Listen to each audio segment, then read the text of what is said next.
Today I'm going to be doing a video on the M&P Trigger Job.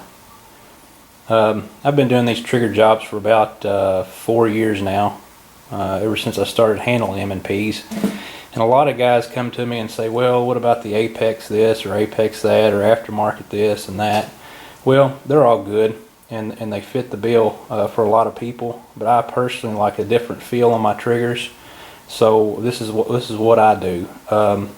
It's not necessarily what Burwell or anybody else might do, but it's just as good and safe. I will say this, that do these perform these actions on your pistol at your own risk. I'm not going to take any responsibility if somebody messes up their pistol following these directions. I will tell you that I have done it this way for a long time and it does work, but I can't be responsible for somebody taking too much off their sear or filing something down where they shouldn't have or this and that. Let's move on to what tools we're going to need. If I don't have it on this bench, and you're going to have to excuse the mess in my garage today, it was cleanup day and I decided to stop and take a minute to do this because I needed to get this pistol done because I've had it for about a month now and it's still got the same factory trigger on it. From left to right, we're going to need a small flat bladed knife of some sort. I just used the cheap 99-cent retractable blade from the Home Depot. Works good.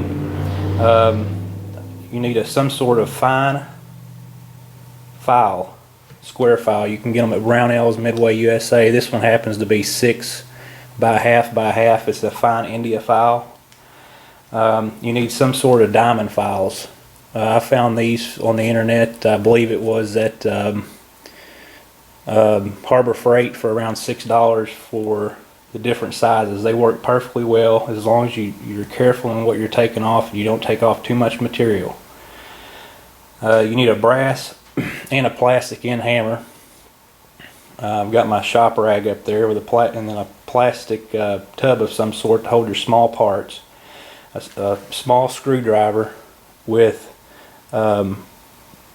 masking tape on the end of it because you're going to be using that as a punch to drift your sights off.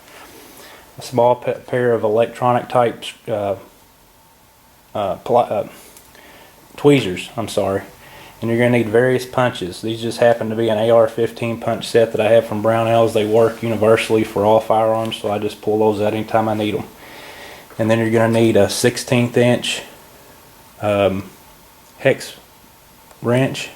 I happen to have 2 of them here for the same purpose.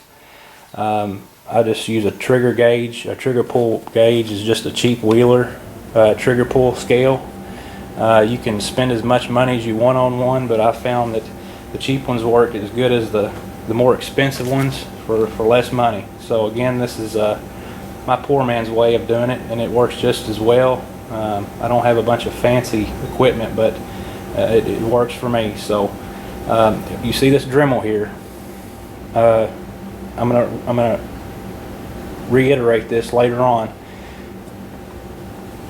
Dremels and have their place in gunsmithing.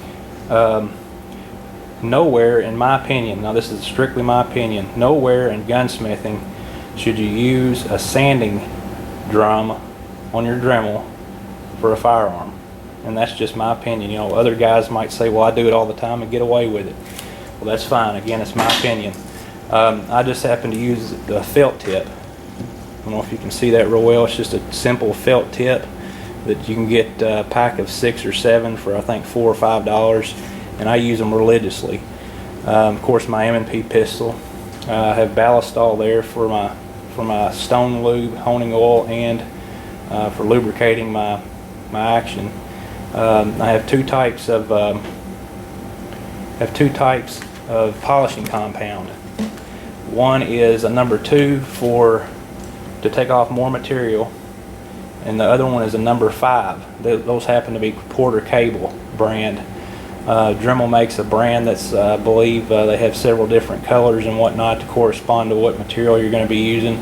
The number 5, I believe, for the Porter Cable is for a high gloss on soft metals, which is fine with me because we're going to be dealing with MEM parts today, and I'm not going to get into that, but MIM parts aren't as hard as tool steel.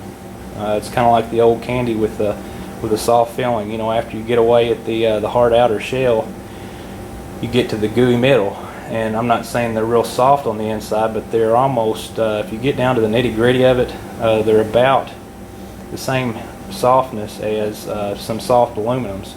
But again, they work just as good in firearms, and I'm not going to get into that topic today. But and then of course you need your bench grinder with no grinding wheel. We don't want to use, again, no grinding wheels around any metal that we're going to be using for firearms, because you will, I repeat, you will take off too much material.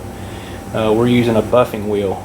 I believe I have a yellow, which is a medium firm, and again I'll show you how to use that here in a minute.